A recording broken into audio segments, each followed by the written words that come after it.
Magandang araw mga mag-aaral. Ako si Maestro Philip Ramos. Nag-aanyaya sa bawat isa sa inyo na samahan niyo ako sa panibagong paghihimay sa bawat talakayan tungo sa asignaturang MAPE. Matuto, makialam, at maging handang isip. Handa bukas sa pagtuklas ng music, arts, physical education at health. Handa ka na ba? Handa na rin ako at tara na sabay-sabay tayong Kung bagong tunghay kayo sa channel na ito, maaari po sana kayo ay mag-subscribe at i-click ang notification bell upang kayo ay ma-update sa mga bagong labas na videos na maaaring makatulong sa inyo para sa sarili ninyong pagpapaunlad. Hello everyone, welcome back to another discussion and activity, but before that, please do subscribe, and hit the bell button, for you to notify to our new video lesson.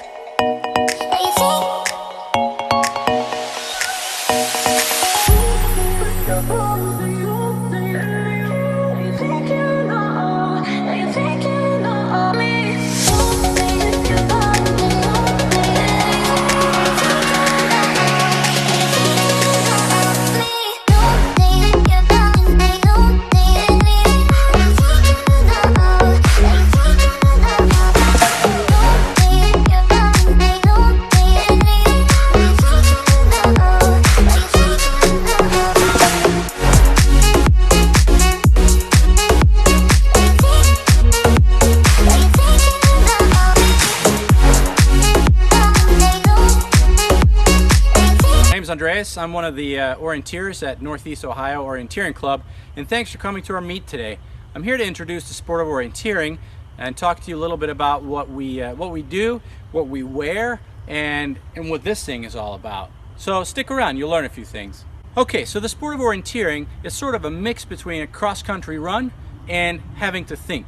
You can see I'm holding a map in my hand, and so the map is going to tell me where I'm going next. I'm not just sprinting from place to place, but I'm looking on the map, constantly reading and trying to figure out where I'm going to go next. And sometimes that's a little bit more difficult than it looks to be in the beginning. But if you're at the beginning stages of orienteering, no problem. We got you all sorted out with easy courses and a high rate of success. Okay, so I'm going to take you through some of the things that you're seeing in front of you. I'm going to talk about the map a little bit. I'm going to talk about a compass, and the one I use is called a thumb compass. And as a beginner orienteer, you probably won't use the compass much, but you will use one of these, and that's a Fingerstick to our e-punch system. And so at the meet, you can borrow one of these, or you can buy your own if you're really serious. And that's how we know when you get to the control. I'll go through each one in detail and to give you an idea of what they're for and how to use them. And then lastly, we have the control. This is what you're looking for. This orange and white fiber box or fabric box out in nature, that's your goal. That's what you're going to find off the map, and that's when you're going to punch your finger stick into so that we know that you made it. Here's how that sounds. Hear that beep? I'm good to go.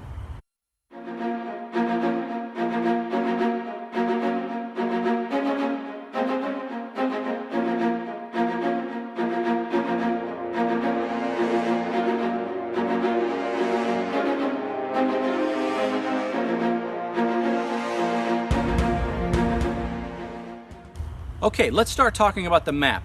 The map you'll get at the meet. Sometimes it's pre-marked with the route that you're going to go from A to B to C or from control 1, 2 to 3. Sometimes we ask you that you mark your own map. And in many cases that's more economical because we can't know how many people are going to show up, and so we don't pre-print the routes. But grab a map, grab someone who knows what they're doing, and we'll show you, and it's very, very simple. Now here's something else that you'll notice. This is a pretty big map. And so if you get a big map like this, a smart idea is to fold it together. That way you can hold it in one hand, and you can use one of the techniques called thumbing to keep track of where you're at the map at all times so that you don't lose yourself out in the woods. There's lots more to reading the map, and that's one of the key strategies in getting really, really good at orienteering.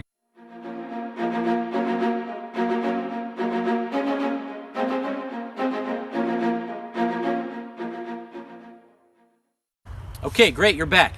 Now the compass. I'm using a thumb compass, and you probably know that a compass shows you the way to the north. In my case, my needle is orange, which some compasses have a red needle.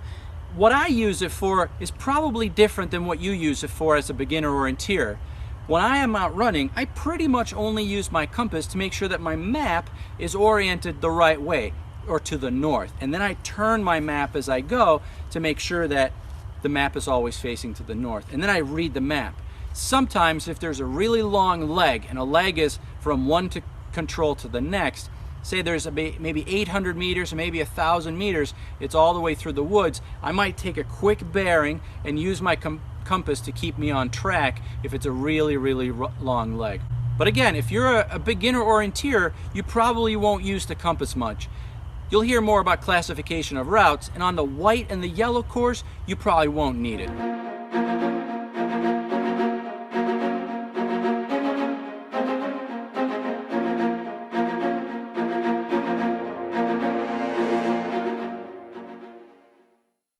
All right, you're back. So you know about the compass and the map. Now what about this Fingerstick? It looks like a USB flash drive, and mine is clear, but some are blue, some are green, some are yellow. It all depends. Our club typically uses a red one or a blue one. They're all the same, they function the same. Now this works like a timing chip. So we're curious to know, how long did it take you from control 1 to control 2, and how long did it take you to run the whole course? Orienteering is, after all, a sport, and so we'd like to track how long it takes you to run. Now there's no need to rush. As a beginner orienteer, you can take as long as you need to. Typically we have a time limit of about 90 minutes if it's a simple course, so we'd like for you to get back in due time, but take your time. You don't have to run, you can walk, you can take it any pace you want. So here's how we use it. When we find the control, and this is the control again, it's a fiber box. When you find the control, we'll want you to punch this Fingerstick into the control box. And if you look on top of the control, there's a little blue box, and that's the e-punch reader. And all I have to do to record that I visited the control is stick it into the hole. And you should hear a quick beep. Now mine starts to flash a little bit. Yours probably won't, and that's okay. But that beep means that the control knows that you were there. Now they're not connected, and so when you come back to the finish line, we're going to ask you to punch your Fingerstick into another device. It'll print out a receipt, and it'll tell you how long you took for the whole course, and it'll tell you how long you took from control to control. If you get really advanced and really into orienteering, you can do a lot of other cool stuff with the e-punch system.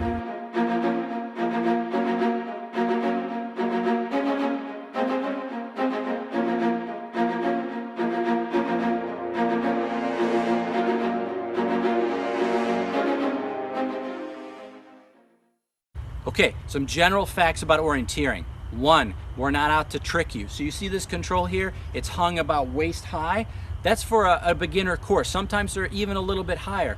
Now the better you get at orienteering, the controls will be further down. So maybe you'll see some controls today that are hung down at knee height, and that's for the advanced runners. Because in orienteering, we go to the feature on the map. We go and look at the actual location of the control, and once we're there, we should find the control.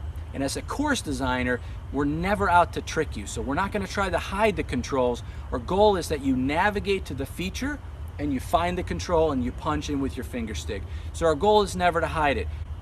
However, you should know that sometimes we put a control on the back side of something. So if you're coming towards a big tree that has fallen over, a root stock we call that, and it's marked on the map as an X in a circle, that means a big tree that has fallen over. Well, if you're approaching for the south, I might hang it on the north side, so you really have to know that you're at the right tree in order to find the control. Sometimes the controls are obvious, sometimes they're not obvious. But you as a beginner, you're going to run the white and the yellow course, and those controls will be easy to find and should be no problem. Okay, you've heard me talk about the different levels of orienteering. Yellow, white, what does it all mean? Okay, so we divide our courses into different levels of difficulty. As a beginner, you're going to start on the white course. That's typically a shorter course, and it's all on trail. You can't get lost. We sit down and we design the white course so that anyone can go out in the woods and be successful, find all of their controls, and make it back to the finish line, because we want you to have fun. So it'll be all on trail, easy to find, no problem. Next one up is yellow. Yellow is sort of intermediate beginner. It'll be a little bit longer, maybe between 2 and 3 kilometers long, and some of the controls will be off trail, maybe by 50 meters or so. That's about 150 feet. So if you're coming down the trail, you should be able to see the control or pretty easily navigate into the control feature. The next level up is an orange course. The orange course is what we call advanced beginner. You'll see a little bit longer of a route, and you'll see controls that are mostly out in the woods, but still with good catching features on the back end so that people don't get lost, and nice handrails for people to follow to the controls. After that is the green course. The green course is what I typically run.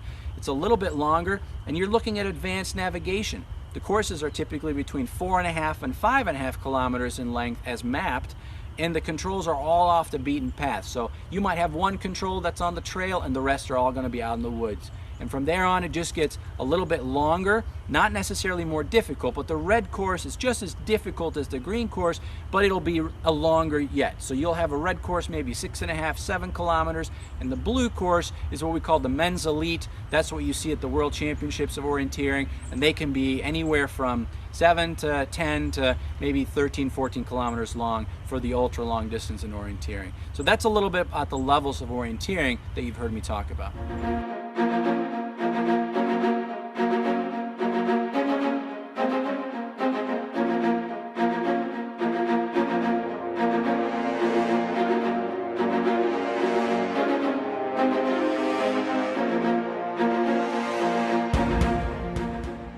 Okay, you're back. So you've heard about compass, map, e-punch system, the control, you know what it looks like? Great. Let's talk about gear. You see me wearing our team jersey or our club jersey.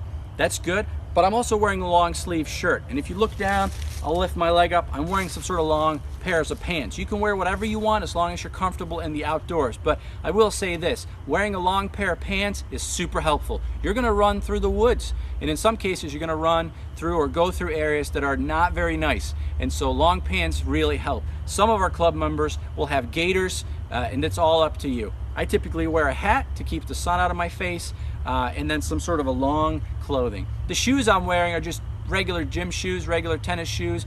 The more advanced you get into orienteering, you can get shoes with cleats or sort of little nubs on them to grip into the terrain a little bit better. But that's probably not at your beginner stage. The other thing you want to think about is how long are you going to be out? Most of us that go out and run for a little while, we don't bring extra water, and typically there's extra water on the course, but if you feel that you need to hydrate, it's a good idea to bring a bottle of water and maybe something to eat depending on how long you're going to be out. So again, long clothing, maybe something to keep the sun out, long pants for sure, doesn't have to be running tights, but a long pair of pants, some shoes that you don't really worry about getting all beat up because you're going to be in the woods, and so dress for the occasion. That'll make you successful.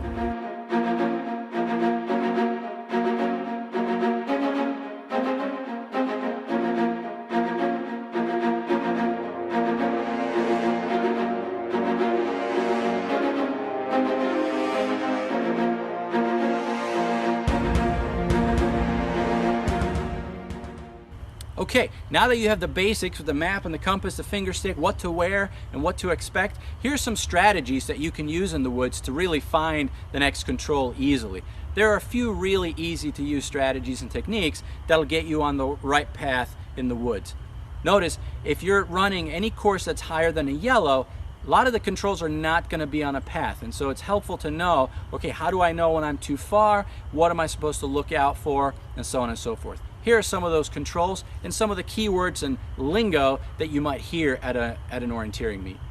Okay, first one is a handrail. A handrail is something that's really obvious. It's like getting up in the night and being able to grab onto that handrail and go downstairs without even thinking. In the orienteering world, we think of a trail. A really obvious trail is a good handrail. A water feature, like a little stream, is a handrail. I can run up to the handrail and then follow the handrail down to another major feature, and that way I know exactly where I'm at. That's called a handrail. It's stuff that sticks out really, really well out in the woods. Okay, another good feature in orienteering is what we call a catching feature. On the map, you'll see kind of the major features, like a big road or a really big trail, or maybe a man-made feature like a paved parking lot. If that item is on the back end, sort of on the far end of you going to the control, that's going to catch you. And so in many cases, if you know that you're looking for control and right beyond it, maybe another 100, 200 meters, there's a big road, you can be certain that you're not going to overshoot the control. That's one of the trickiest bit in control searching, is to sort of be right on target. And if you can find a feature that says, okay, if I reach the road, I've gone too far, that's what we call a catching feature. Okay, another feature that kind of goes along with the catching feature is a technique that we called aiming off. And this one might involve the compass, it might also not involve the compass. I use it a lot intuitively, and aiming off means I know where I'm going, but if I head a little bit to the right or to the left of the control, I'm going to end up on a trail, or I'm going to end up on a path, or I'm going to end up in an open area. And once I hit that, I'm going to turn left and go west, and that's where I'm going to find the control. So that's what we call aiming off. Sometimes it's difficult to run straight to a control. Like behind the camera here, I'm looking at a big hill, and if I know the control is on the other side, I'm not going to run across and up and over the hill. I'm going to run around it. And so if I can find another feature that I can look at and say, well, when I reach this open field, I'm just going to veer left, then I'm going to hit the control. That's what we call aiming off. So you're almost getting you're not getting lost, but you're getting off track on purpose. And that's a really good strategy that a lot of us use.